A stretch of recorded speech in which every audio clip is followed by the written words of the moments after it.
Tetapi sekarang ada anomali. Pak Jokowi dieluk-elukkan. Nanti saya bahas itu ya. Sekarang, kemarin, survei Kompas menunjukkan bahwa 62% rakyat Indonesia menghendaki Jokowi itu dipanggil, diangket karena kecurangan. Jadi kontradiksi itu ada. Kita mau percaya mana? Ada which data itu yang... Oke. Di dalam keadaan daya beli turun, di dalam keadaan kekurangan pengetahuan, ya orang dengan mudah mengabdi pada sesuatu yang dianggap bisa memberikan the new kind of politics of hope, yang sebetulnya dibatalkan oleh data terakhir. 62% menginginkan Jokowi, gampangnya Jokowi diseret ke pengadilan politik yang namanya angket kan. Nah, siapa mereka? Pasti middle class. The mastermind ada sistem itu. Sistem yang kita sebut kong kaling kong di dalam antara politisi dan the so-called oligarki itu. Tetapi sebetulnya ini sistem presidensial, maka the mastermind adalah presiden. Kan presiden punya kekuasaan untuk membatalkan semua permainan kotor kan. Oke. Ya. Pertanyaan saya gini, ini saya tidak tahu, saya mau tanya Ya, Pak Rocky. Di belakangnya presiden, apakah ada mastermind?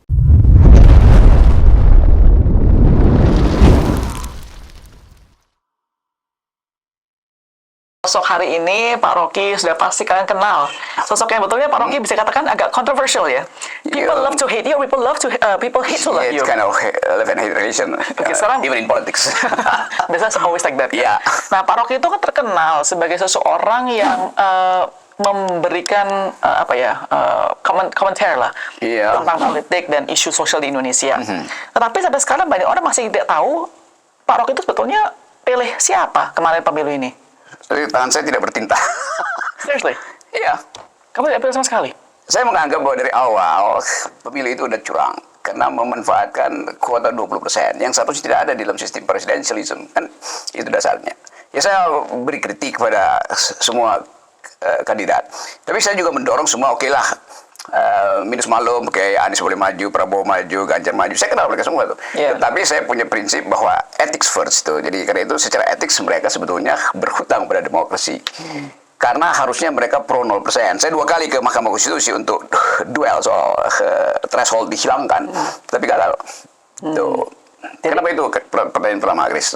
Apa hanya itu apa namanya tahun? Enggak, maksud saya begini ya. Misal contohnya kan saya tahu karena pemilu kali ini banyak orang merasa kecewa, disheartened lah. Iya, betul. Dari situation.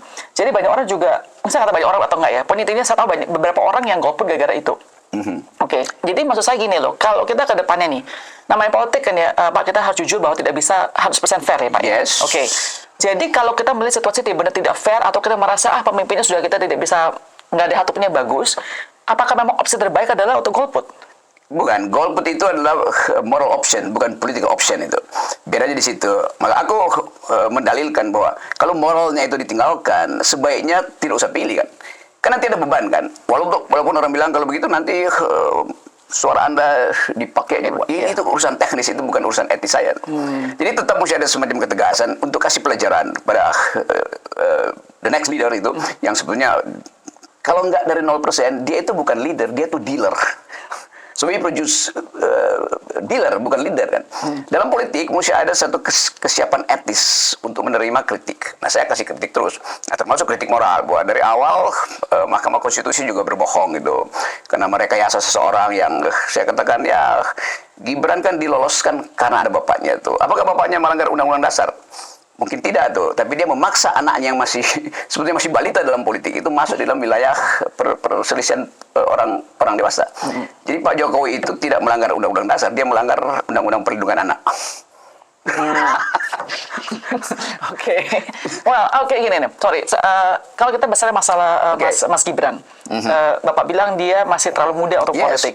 Memang umurnya akhirnya direndahkan, saya. Tapi kalau kita melihat luar negeri kan juga banyak politicians yang leaders, politik juga masih muda. Tapi dia tidak melalui fasilitas istana. Kan bedanya begitu kan. Banyak politisi yang muda di situ, tapi dia debat dari awal itu. Masuk ke kampus, berupaya untuk drive ideas politics of hope.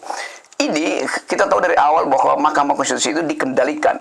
Yang sekarang dibicarakan di film yang viral itu kan, dirty votes. Nah, asumsi saya, di belakang dirty votes ada dirty hand. Di belakang dirty hand ada dirty mind. Siapa dia? ya the mastermind yang adalah presiden. Kan itu intinya kan. Jadi kita lihat satu sinopsis dari politik yang isinya adalah kecurigaan, minimal kecurigaan kalau nggak mau disebut kecurangan. Kalau kecurangan kita tunggu angket komite ini. Bapak merasa di dunia politik Indonesia sekarang ini siapa the mastermind, bukan puppets-nya? The mastermind adalah sistem itu. Sistem yang kita sebut kong kaling kong di dalam antara politisi dan the so-called oligarki itu. Tetapi sebetulnya ini sistem presidensial. Maka the mastermind adalah presiden. Kan presiden punya kekuasaan untuk membatalkan semua permainan kotor kan. Oke. Ya. Pertanyaan saya gini, ini saya tidak tahu, saya mau tanya Ya, oke. Pak Rocky. Di belakangnya presiden, apakah ada mastermind? Ada mungkin banyak dukun di situ. Sebab ketika orang nggak bisa jelasin lagi, seolah-olah di belakang presiden masih ada seseorang, ada super mastermind, dan ada meta mastermind, dan etc. itu sampai ke akhirat misalnya kan. Tapi kita mesti berhenti pada satu prinsip, ini sistem presidensial. Maka menurut konstitusi, seluruh pertanggungjawaban apapun itu harus pada presiden kan. Tapi nanti orang bilang Jokowi lagi Jokowi, memang Jokowi presiden kan.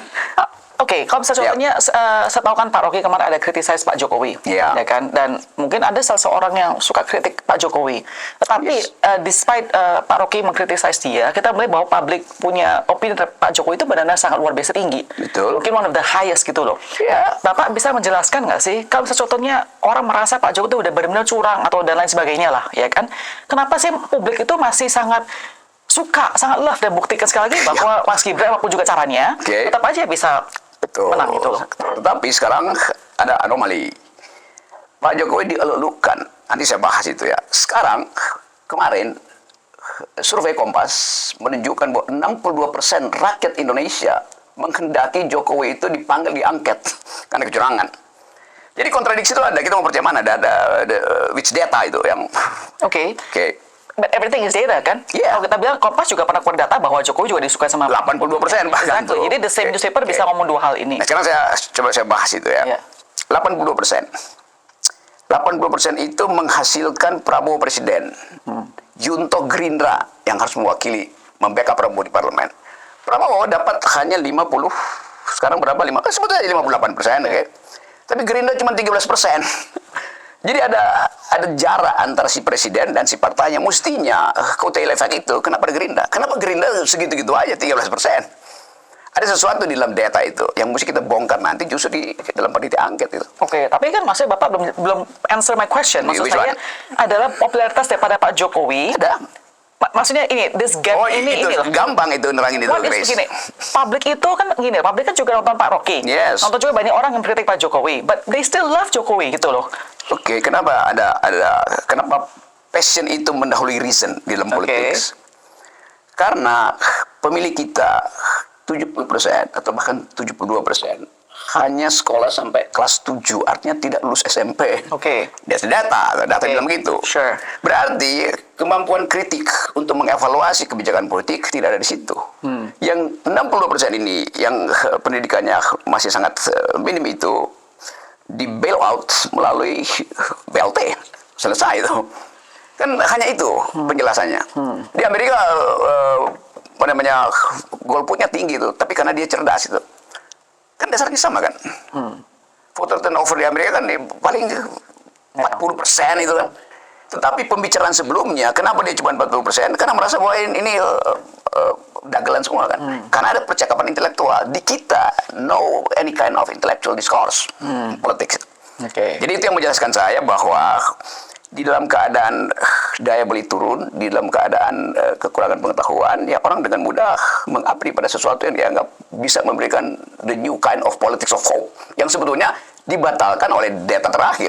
60% menginginkan Jokowi, gampangnya Jokowi diseret ke pengadilan politik yang namanya angket kan. Nah, siapa mereka? Pasti middle class. Anak orang kecil kan nggak mungkin berpikir begituan. Tetapi 60% ini tinggi sekali. Itu berarti ada bagian-bagian di dalam masyarakat kita, silent majority itu yang mungkin terpengaruh oleh Dirty Vote, film, kasakusuk, atau nonton podcast Grace segala macam gitu yang sangat kritis kan. The only explanation. Oke. Ya, Mbak. Tadi saya jadi distracted gara-gara COVID ini datang ini. Ini Pak, bentar ya, ini. Kalau sekarang saya tanya Pak Rocky, coba dong satu hal atau dua hal yang menurut Bapak, Pak Jokowi did very very well. Itu apa untuk negara kita? Itu yang ditanyakan semua wartawan. Saya berupaya cari itu. Tetapi saya you cannot find single 10 years. beri satu poin dan saya akan batalkan poin itu. Yes. No, I don't want to debate about that. Justru itu. Orang sebut jalan tol, infrastruktur segala macam tuh. Trade off dengan environment itu tinggi sekali itu. Jadi kita lihat itu. Tetapi orang akan bilang, kan Pak Rocky jalan tol bagus tuh. Bisa sampai ke Solo Semarang. Oh iya. Jam makan siang hari ini, sekarang ini, nanti 2 jam lagi. Orang dari Jakarta cari makan di Solo itu dalam 4-5 jam nyampe tuh Semarang. Jadi kehidupan ekonomi tumbuh di Semarang. Pada saat yang sama, warung Tegal di Indramayu, ibu-ibu yang jual telur asin di Brebes, batik Pekalongan tutup. Karena orang nggak mau lagi mampir kan. Jadi ada kondisi trade off di situ tuh. Itu yang saya bilang, perencanaannya boleh, tetapi justice tidak terjadi di situ. Apalagi soal keakraban manusia misalnya. Begitu ada jalan tol, si Yeni yang tinggal di sebelah utara itu jadi putus pacaran dengan si Joni yang di sebelah selatan karena dia nggak bisa nyebrang jalan tol kan dia cuma punya motor, padahal jalan tol itu perlu mobil. Jadi itu yang membuat saya merasa bahwa oke, ada sesuatu yang infrastruktur tapi value itu cultural relationship hilang. Apalagi soal IKN yang bukan sekedar boros anggaran, tapi dia membatalkan hak burung untuk bertengger di pohon-pohon di Kalimantan, hak cacing untuk menggemburkan tanah. Karena itu intinya kan. Saya mau keterangkan bahwa Jokowi paham tentang infrastruktur, tapi he doesn't speak environmental ethics. Padahal itu adalah the only global grammar hari ini. Alright, environmental ethics menurut saya pribadi saya tidak bisa ngomong karena saya merasa saya masih, sorry to say, I'm not very environmental. Kalau kamu lihat saya punya everything, I'm pretty sure I'm really bad lah. Oke, terima kasih atas pengakuan itu, Greg. I have to admit. Yep. Saya nggak mau hipokrit ya, Pak ya. Alright, tapi sekali lagi ya, saya mau misalnya tadi Bapak jawabnya kayak begitu. Jadi berarti artinya semua leader ke depan masa depannya ini tidak akan pernah bisa good in your eyes. Pasti, mesti ada radical break soal ethics. Itu pertama. Saya mau tanya misalnya, apakah Prabowo paham environmental ethics? Anies paham gitu, Ganjar paham gitu. Ganjar bicara tentang sustainability sambil dia rusak kendang, biar dia rusak apa namanya terakhir itu. Jadi sebetulnya kita mau berpolitik, kecuali saya politisi, I'm not a politician. I know. Saya akademisi yang baca banyak hal itu. Dan percakapan dunia hanya 2 soal itu. Gender equality, environmental ethics. Selesai. Soal human rights barangkali udah gampang lah itu. Tetapi hal-hal yang mendasar tadi, soal misalnya gender equality itu. Saya beberapa waktu lalu tuh riset di Cikampek itu. Ibu-ibu di situ, bayinya itu yang meninggal hanya karena tidak ada oksigen dan apa namanya buat bayi itu, inkubator buat bayi itu.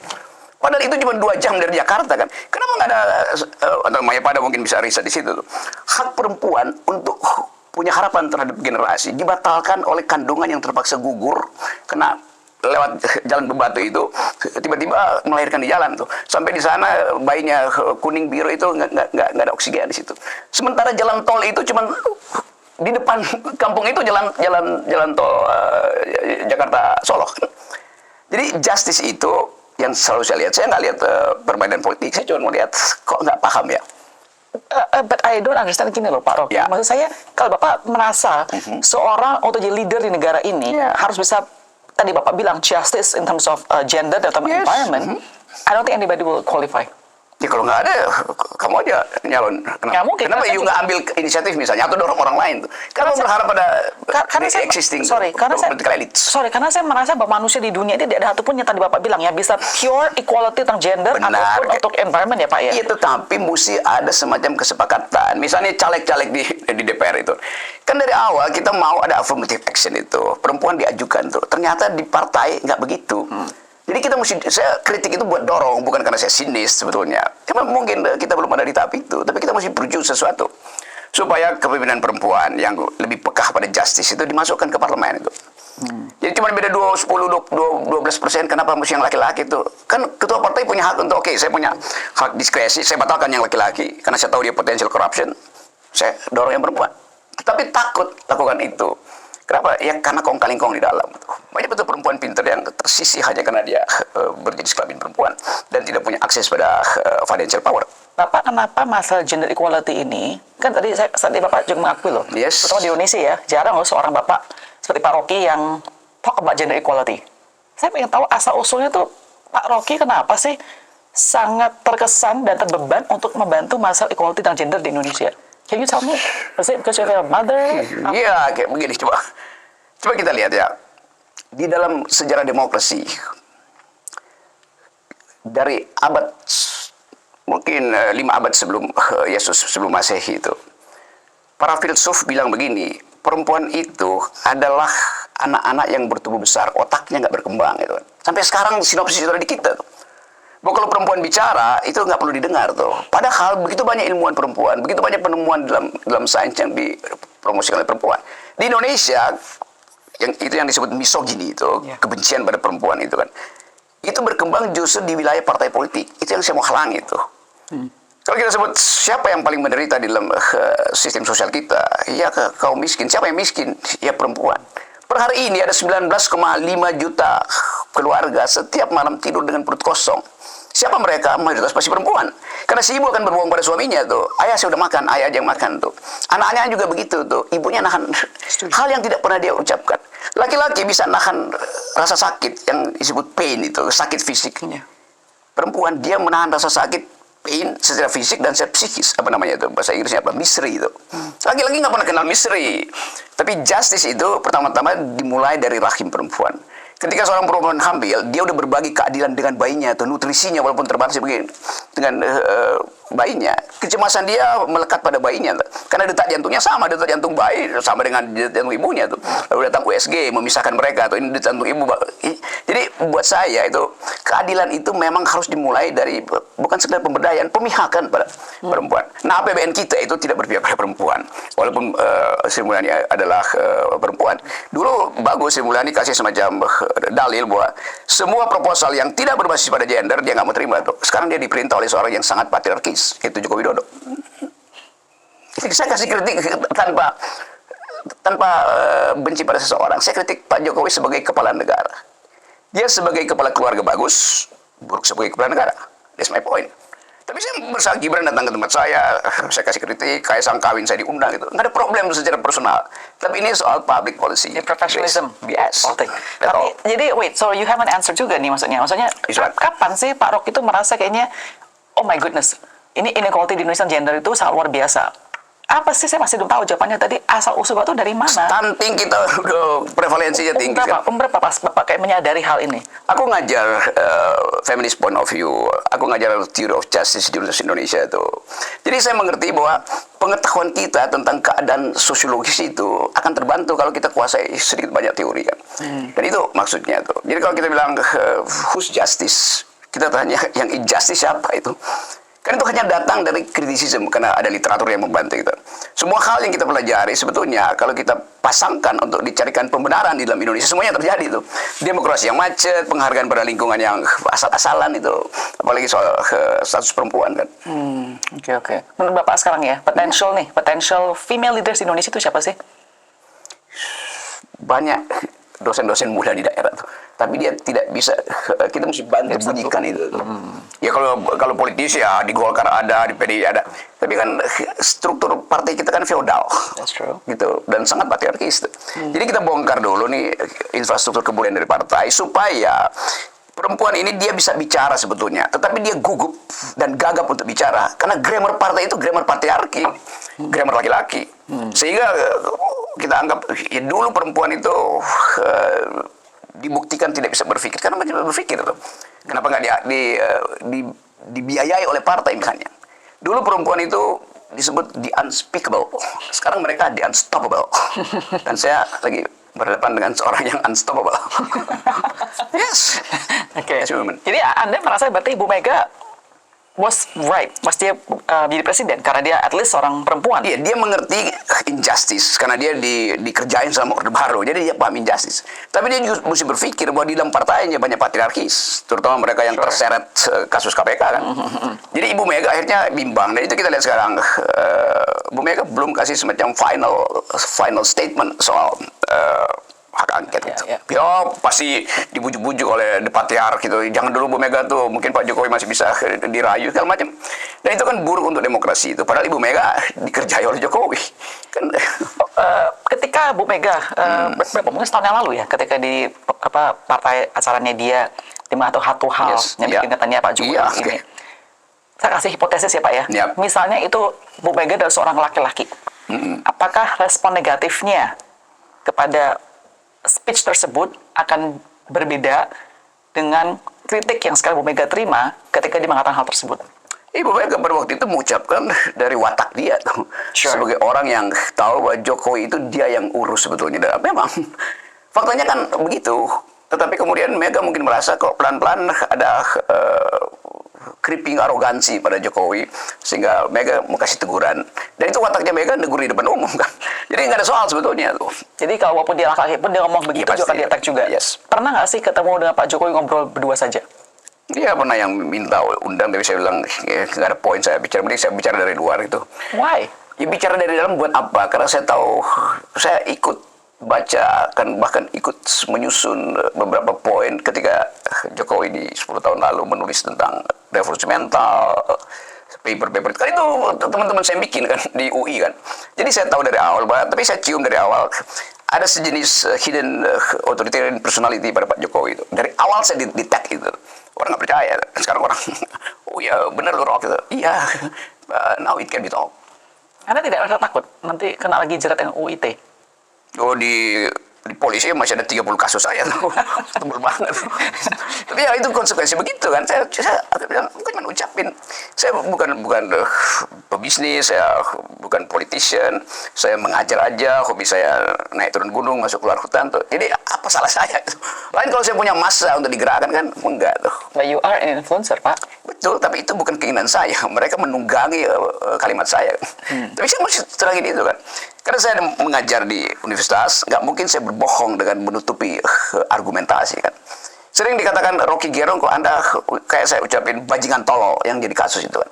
Saya bilang, saya ucapkan itu bukan di upacara pemakaman, ucapan perkawinan. Itu upacara demonstrasi. Maka mesti ambil kalimat yang betul-betul provokatif. Anda memang saya provokasi, kenapa emang?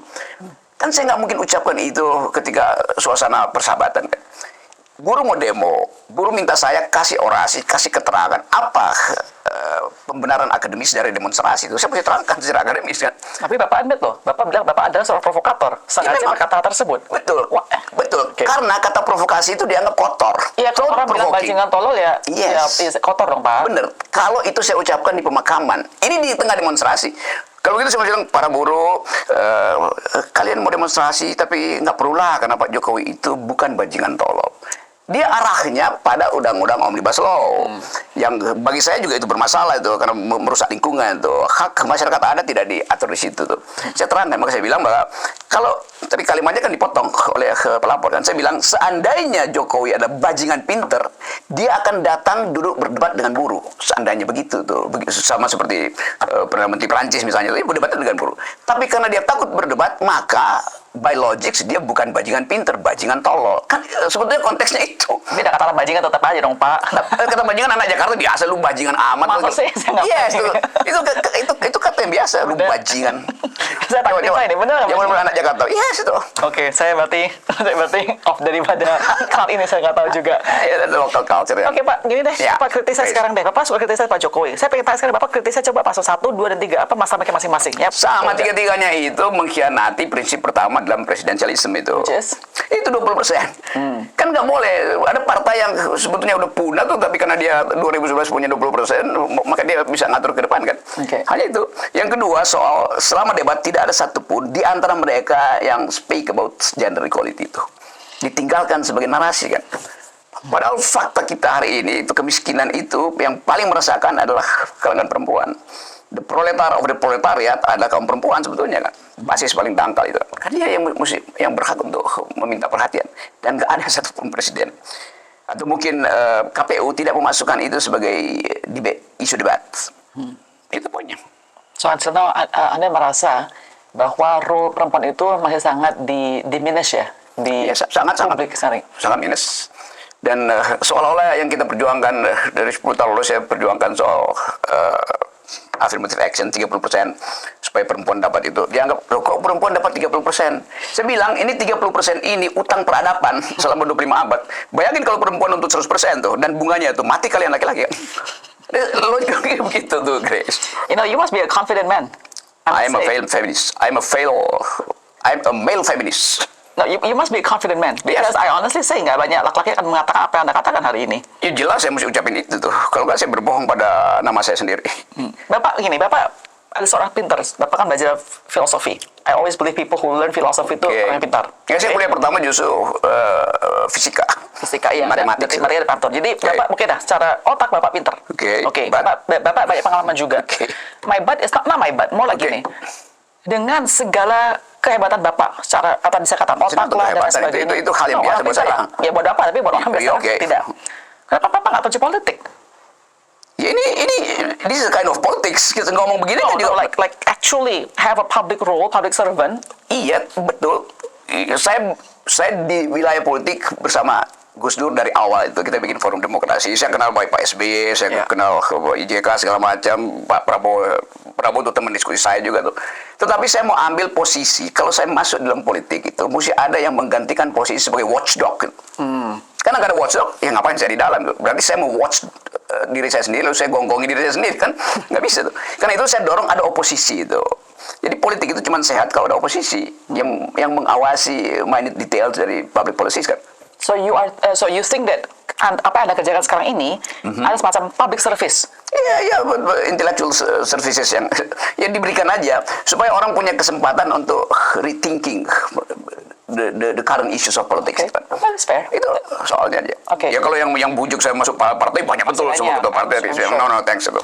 Saya mau podcast macam ini aja. Kan ini lebih efektif sebetulnya. Hypothetically deh, bisa contoh Anda mau masuk partai mana ya Bapak merasa cocok dengan? Saya bikin sendiri. Ini mungkin salah bisa Pak kan udah turun itu. Pada buka partai sendiri ya Pak ya. Yes. Alright, oke.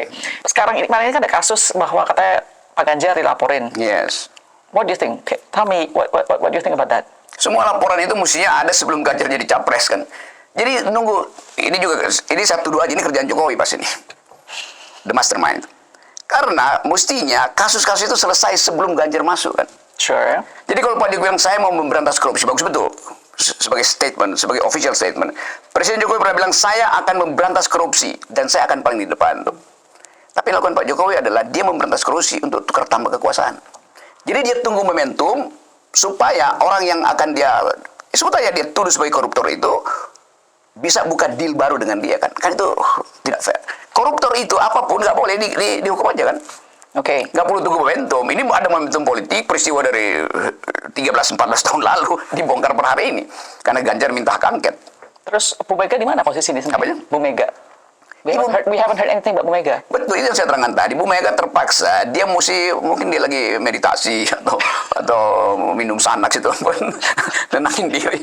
Karena orang tunggu, Mega mesti ucapin sesuatu. Ini ya saya dengar Hasto ngomong politician PDIP, tapi orang mau tunggu official final statement dari Megawati. Tapi saya kira dalam seminggu ini dia akan ucapin itu. Dia lagi timbang-timbang aja. Dengan sekarang Pak Ganjar dilaporin ke KPK. Ya, guys. Apakah Bu Mega lagi akan membantu dia atau menggunakan Pak Ganjar sebagai tool tadi Anda katakan negosiasi dan lain sebagainya? Mega mungkin lagi testing the water itu lewat Ganjar itu. Jadi kertas limus itu ada di Ganjar itu. Buat lihat pH politiknya seberapa sebetulnya kan. Kan kita mesti baca Ganjar tidak mungkin mengucapkan itu tanpa semacam tacit agreement dengan Mega itu. Diam-diam Mega, oke, you ngomong dulu dah, nanti kita lihat reaksinya tuh. Saya suka bilang ini Pak Rocky ke keluarga teman ya. Saya bilang jadi seorang politikus di Indonesia itu capek nih ya, bukan capek kerjain tugas untuk negaranya. Capek kau bangun pagi-pagi, takut hari ini saya akan disenggol sama siapa, akan disenggol sama siapa. So I don't understand why people want to be in politics. So kan orang di Instagram saya bilang, Bu, nyalek aja, saya nggak mau, saya tidak mau dimasuk politik. That's not me, because I cannot handle that kind of exhaustion, to be honest. Mestinya politician itu bangun pagi, dia cari kopi itu. Tapi enggak, dia karena itu tuh. Politisi kita bangun pagi, dia cari Xanax tuh. sebagai obat penenangkan. Jadi kita mau lihat sebetulnya apa yang terjadi selama Pak Jokowi memimpin. Demokrasinya drop, bukan kita yang bilang, dibotch oleh international system. Keadilan sosial juga rendah sekali itu. Bahkan yang disebut sifat kan Indonesia dianggap sebagai ya ada persahabatan segala macam, enggak itu. Ada dendam yang terus-menerus satu waktu dia bisa upload dan tiba-tiba blank aja kita semua. Nah itu nggak dipahami Pak Jokowi itu. Dia nggak punya kemampuan untuk mendeteksi bahwa something rotten in Denmark. Kemarin yang milih pasangan nomor 2. Mereka memilih karena Pak Prabowo atau karena Mas Gibran nih? Karena Prabowo lah. Really? Jadi saya setiap minggu saya diundang ngajar seminar 20 kampus itu. Saya mungkin pilih 5-4. Jadi dalam 1 bulan ini mungkin udah 60-70 kampus dan semuanya bicara soal itu. Mereka bayangkan misalnya, ya kalau Pak Prabowo di situ ya oke, Pak Prabowo juga mengerti tentang gaya anak muda. Tetapi di ruang seminar ada Pak Prabowo, sebelah sana ada foto Gibran. Sakit perut mereka lihat itu. Karena ada sesuatu yang aneh bagi anak muda ini. Tapi bukankah ketika Mas Gibran bisa lolos jadi cawapres itu justru popularitasnya Pak Prabowo lebihnya terconfirm karena mereka masih suka Jokowi what's the word ya, Jokowi legacy lah, begitu masih terlanjut karena ada Mas Gibran di sana. Memang Jokowi legacy itu pada Prabowo, tetapi begitu ditaruh Gibran, ya tentunya Prabowo senang karena toolsnya Jokowi dikasih ke dia kan, yaitu Gibran. Tapi bagi masyarakat intelektual menganggap sesuatu yang tidak match, itu semacam kawinan paksa itu. Itu yang akan membebani Pak Prabowo nanti. Karena 5 tahun ke depan itu orang tetap akan Prabowo Gibran ada di mana-mana di ruang seminar itu. Lalu muncul lagi soal Mahkamah Konstitusi, soal perilaku cawe-cawe Pak Jokowi, kan itu akan diingatkan. Karena digital politics kita lebih cepat bekerja daripada official politics di DPR. But do you really think, Pak, maksudnya gini, saya mau bilang naif, tapi maksudnya, isn't it a bit naive to say kalau misalnya paslon 1 menang, paslon 3 menang, semua ada cawe-cawenya pasti dong. Sama cawe-cawenya. Tetapi cawe-cawe yang paling berbahaya, ada cawe-cawe yang langsung secara kasat mata kita lihat. Ini kan bukan lagi cawe-cawe itu. Tapi gini, buat saya ya, kamu mau kasat mata tidak mata, pokoknya kalau cawe-cawe, maksudnya. Itu yang saya mau batalkan. Supaya nggak cawe-cawe, mestinya dari awal pakai threshold 0% itu. Sehingga Pak Prabowo tidak tergantung kepada Pak Jokowi. Kan karena kekurangan threshold, maka Prabowo dia. Anies juga begitu tuh, kekurangan threshold, pindah dari Demokrat ke Nasdem segala macam. Semuanya dimulai dari situ tuh. So ada proses partai dong Pak ya? Problemnya adalah partai-partai. Memang partai-partai itu, justru partai-partai itu yang awalnya bersekutu, oke bikin 20% aja supaya yang lain nggak masuk ikut kan. Jadi barrier to entry itu dibuat oleh partai, sekarang mereka yang kena getahnya kan. Itu yang saya sebut bodoh, bukan bodoh, goblok, sorry. Tolol. Bajingan. Bukan. Dungu. Oke. Gila itu. Hanya itu. Aku cuma ucapin aja. Nggak ada gerakan mau ngapain dianggap saya makar segala macam. Nah, saya cuma masuk ke kampus terangin sesuatu. That's all. Do you love this country? Yes. You love this country? Pasti dong. So you are doing this because kamu merasa ya, ada seorang negarawan? Memang kita mesti ucapin itu tuh. Bukan mesti. Apakah Bapak memang ada seorang negarawan? Bukan saya menyebut negarawan, saya ingin ada politik kenegarawanan di dalam partai. No, I'm asking you, Pak Rocky. Apakah Anda seorang negarawan? Saya guru, saya mau sebut. Kan negarawan boleh aja kan? Iya, tapi menyebut negarawan soal itu ada nobility yang macam-macam itu. Semua orang dengan sendiri dia menjadi negarawan. Kalau dia mulai bicara jujur tentang keadaan negara, itu dasarnya kan. So you think, so in a very smart way you are saying that you are Thank negarawan. Ini Pak Rocky mau ngambil tadi, harus hati-hati gini. In a very subtle way you are saying that. Nah, ya kan, oke. Di seluruh dunia ini, so who do you think yang political systemnya adalah paling pas? Ya, negara-negara Eropa yang udah matang secara kultur. Dan banyak discontent juga. Betul, karena yang lagi muncul adalah soal politik kanan itu, fasisme naik terus di Eropa itu. Karena itu problem Eropa sendiri kan. Karena Eropa satu-satunya negara yang punya pengalaman dengan kekerasan Perang Dunia Kedua itu. Punya kekerasan dengan Holocaust, dengan Hitler segala macam. Jadi dia tetap ada di dalam kecurigaan. Kalau bertambah imigran itu berarti akan ada nasionalisme yang naik lagi. Nah, tokoh-tokoh yang pro nasionalisme itu riding the tidal wave of kind of rasisme ini kan. Sure.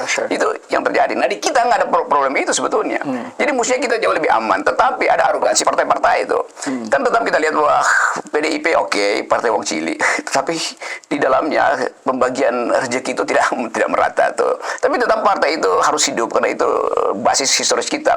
Bung Karno mengucapkan itu perlu ada marhaen, oke.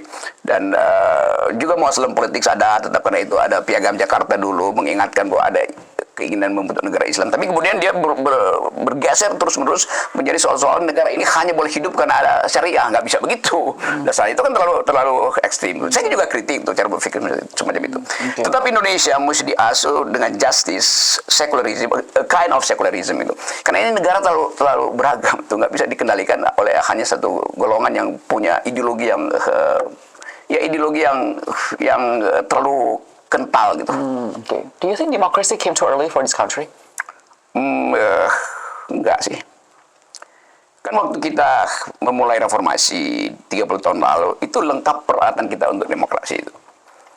ada Mahkamah Konstitusi, jelas itu fasilitas pertama. Ada KPU. KPU di awal-awal itu sangat bagus itu.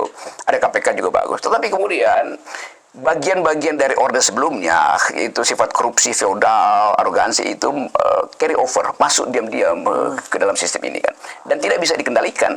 Nah, harusnya dari awal dikendalikan, tapi kita udah lewati itu. Nah, sekarang orang berpikir untuk reformasi jilid, boleh aja reformasi jilid 2. Tapi kita mesti pastikan bahwa reformasi jilid 2 ini harus diselesaikan di elite itu, bukan di rakyat. Karena itu berkelahi di rakyat. Nah, karena itu saya dorong hak angket itu. Hak angket itu kan untuk penyelesaian elit, supaya rakyat nggak perlu ikut-ikutan marah di jalanan. Tapi kalau itu terhambat, terhalang, ini harus undercurrent politik ini akan tiba lagi di depan Tamrin, di mana-mana kan. Oke. Kalau misal contohnya ya Pak ya, ya tadi Bapak bilang, kebanyakan voters itu adalah orang yang mungkin pendidikan sampai SMP 7 doang aja. Ya, kelas 7 artinya nggak lulus SMP itu. SMP 1 ya berarti ya? Yes. Betul ya? Jadi solusinya untuk bikin tenang negara itu ya betulnya kasih-kasih aja. Everything free, bansos dan lain sebagainya. Should be menenangkan mereka. Bukan. Karena konstitusi kita bilang begini, presiden cuma punya 2 tugas tuh, presiden siapapun. 1, cerdaskan kehidupan bangsa. 2, pelihara fakir miskin. Jadi cuma 2 hal, pendidikan, kesehatan, selesai sebetulnya kan, dasar itu kan. Nah itu yang mestinya di-keep dulu anggaran itu, udah bagus, 20-25% pendidikan udah di-keep itu, setara dengan Vietnam itu, di APBN porsi itu. Sekarang soal kesehatan tuh, di-keep aja juga di situ kan. Baru mulai bicara tentang infrastruktur. Saya kasih contoh misalnya, aku naik gunung satu waktu, saya naik ke Gunung Rinjani itu, malam-malam jam 12, aku cegat angkot di situ. Karena saya ngomong, supir angkotnya kenal saya tuh. Dia bilang, saya mau cerita Pak Rocky ini. Ini di Sembalun, di Lombok itu. Kenapa? Dalam 1 bulan ini, saya udah 6 kali angkut ibu-ibu hamil. 2 melahirkan di dalam bak saya itu. Saya bilang, kenapa begitu? Dulu, jalan kampung itu ada aspalnya. Dia sebut zaman SBY itu. Berapa kilometer? 13 kilometer. Sekarang tinggal 1,3 kilometer tuh. Jadi begitu dia angkut ibu-ibu itu, baru 1,3 kilometer udah melahirkan. Dia mesti lari cepat mobilnya itu untuk dapat ke puskesmas yang jalan bagus dibikin Jokowi kan. Jadi Jokowi membangun tulang punggung tanpa tulang rusuk. Tulang rusuknya kacau. Itu yang saya sebut terlalu cepat memamerkan hasil dari infrastruktur jalan itu atau apapun. Tanpa kondisional tentang keadaan di bawah rakyat. Di Garut saya ketemu petani bilang, Pak Rocky, saya nanam tomat dan itu tomat yang bagus. Tapi kalau saya bawa ke kota itu, dia berubah jadi jus tomat. Karena tergoyang-goyang jalanan. Itu real itu, Grace. Oke, I understand. Makanya I understand you criticize about infrastructure-nya. Yes. Oke, ada pro and con dan sebagainya gitu. Pada tadi kan Bapak bilang, pendidikan, gini, kalau kita lihat hasilnya, yang ini seperti Bapak, mungkin seperti saya lulusan ini, S2 dan S3 itu, adalah yang memilih nomor 1, katanya. Kebanyakan. Mas saya baca, bener kan? Iya, karena people choose number 1, benar ya? Karena dianggap Anies itu menangnya di intellectual. Ya, masyarakat kotaan lah, oke, fine. Assuming that. Right. Jadi artinya maksud saya gini loh, kalau most of the Indonesians itu masih di bawah pendidikan level yang mestinya harusnya itu, cara untuk mereka bisa memilih paslon tersebut, siapapun juga ke depannya adalah biar cuma kasih mereka kesejahteraan tersebut. Memang itu yang uang dan lain sebagainya. Itu BLT, minyak goreng 1 liter segala. Tapi kan bukan itu. No. So my question is gini ya. Kita bisa bantu, of course kita bisa bantu ya, dengan ekonomi dan sebagainya. Tapi at the end of the day kan ada limit of how much a government can help using that method gitu loh. Ya kan? Karena pasti ada pressure juga dari global economy contohnya. Kita nggak bisa terus subsidy everything kan, benar kan? So you think apakah ada turning point nanti soon kita melihat sama-sama udah mulai resesi negara-negara, right? Indonesia bisa bangga mengatakan bahwa mereka ekonominya oke. Bahkan Pak Prabowo kalau nggak salah bilang akan 8% ya, kalau nggak salah bilang di berita ya, dia bilang kita jamin 8% lah gitu begitu. Apa growth-nya? Growth-nya. Gimana cerita? But he said that gitu. Yeah. Ada turning point nggak sih, ada tipping point-nya nanti ya, di mana once that help to be stop, ada kudeta contohnya, seperti zaman 98 dulu. Potensi turning point itu lewat kudeta itu atau sebetulnya social disobedience segala macam itu akan saya kira itu dalam waktu dekat akan terjadi karena impact dari high risk. Yes, high risk itu. Sekarang orang mencari supaya turning point itu tidak berlangsung, apa tipping point untuk mencegah itu kan. Angket ini paling penting supaya semua orang tahu bahwa kita mau cegah kebencian orang atau dendam orang yang akan tiba dalam semester depan dengan keadaan global economic crisis kan. Jadi mestinya itu justru dibicarakan.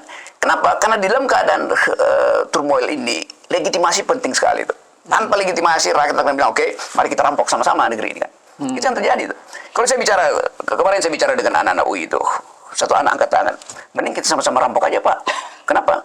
Kan korupsi udah diizinkan kok. Jadi model itu bahkan ada di kalangan intelektual tuh, apalagi di kalangan rakyat yang pendapatannya per hari di bawah $2 itu.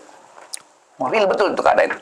Jadi ada bara sosial, Grace, yang sedang berlangsung dan orang hanya mau cari siasat supaya lolos lewat hasil real count nanti. Tapi sebetulnya fundamental problem kita adalah pada keakraban sosial yang hilang atau rusak karena persaingan politik. Jadi Anda merasakan sudah terjadi Pasti sekarang ini ya? Ongoing. Apa yang Bapak harapkan dari hasil hak angket ini? Angket ini adalah semacam laboratorium di mana semua orang terlibat untuk lihat proses dari awal apa yang menyebabkan orang merasa tidak ada keadilan tuh. Kalau orang bilang ya ini karena sistem, bukan karena sistem, tapi ada perencanaan. Kalau kita lihat sekarang KPU mulai menunda untuk memberitahu hasil-hasil real count-nya itu. Dan setiap penundaan di belakangnya ada perencanaan kejahatan pasti.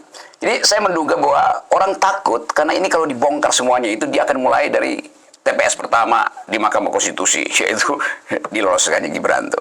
Apakah Pak Prabowo akan tersandra juga? Enggak. Karena orang fokusnya itu pada Pak Jokowi, bukan pada Pak Prabowo. Jadi kalau kita bilang di mana keadaan sekarang, pertentangan diam-diam antara Prabowo dan Jokowi itu akan berlangsung. Karena kasus ini kan Prabowo merasa saya nggak dilantik gara-gara Jokowi. Psikologinya begitu. Jokowi akan putar. Lu Anda kan udah menang. Lain kalau Jokowi masih berkuasa, Jokowi udah incumbent, dia udah jadi bebek lumpuh itu kan. Sitting duck. Ya itu sitting duck atau lame duck, gimana itu. Jadi bayangin sampai Oktober, ini kasus masih jalan terus kan. Karena itu sebaiknya angket dibuka itu. Bayangin kalau kasus masih jalan, tiba-tiba harga beras nggak bisa diturunkan. Saya dengar dari Kepala Badan Pangan susah menurunkan harga beras. Krisis di Cina mulai terjadi, marketnya mulai dijepit segala macam itu. Ada Prancis sudah kolaps, Inggris kolaps kan. Kan itu dengan mudah masuk ke sini di Nigeria yang jadi sebetulnya global situation ini yang mesti dihitung oleh Pak Jokowi. Bahwa dia bertaruh hanya demi legasinya, dia nggak tahu bahwa makro politik global ekonomi itu sedang mengincar Indonesia. So do you think hak angket itu kan bisa terjadi ya sesuai dengan seharusnya itu akan menunjukkan hasil pemilu yang berbeda daripada sebelumnya atau tidak? Bisa dia berbeda, tapi mesti juga fakta bahwa berarti kalau dia berbeda mesti ada semacam ya 2-3 elit duduk di situ. Pak Prabowo mungkin bilang ya tapi kita nggak bisa ulangi pemilu. Kita bikin panitia sebetulnya untuk sementara mempersiapkan sampai 2-3 bulan depan karena ini badai ekonomi masih ada kan, bisa ada di situ. Yang penting ada percakapan di situ. Kalau dia transparansi dan kejujuran untuk mengatakan kita sama-sama ingin menyelamatkan negeri ini. Siapa negeri ini? Ya rakyat yang mayoritas tadi masih kelas 7 itu. What is good about this country? Human solidarity itu. Kan tetap ada persahabatan itu kan. Tapi Bapak bilang benar retak. Iya, yang retak itu elitnya. Keretakan elit itu diamplifikasi oleh partai politik turun ke bawah menjadi dendam. Dendam sosial, dendam ras, dendam kelas, dendam ideologi. Padahal di masyarakat bawah orang juga cerita-cerita aja loh, dia menang, dia gagal tuh. Lu dapat berapa kemarin tuh? 20.000. Kenapa lu nggak pindah lagi ke TPS berikutnya? Di situ partai yang lain kasih 30.000. Wah, ntar yang berikutnya. Jadi nggak ada semacam dendam sebetulnya yang dihasilkan oleh pemilu tuh.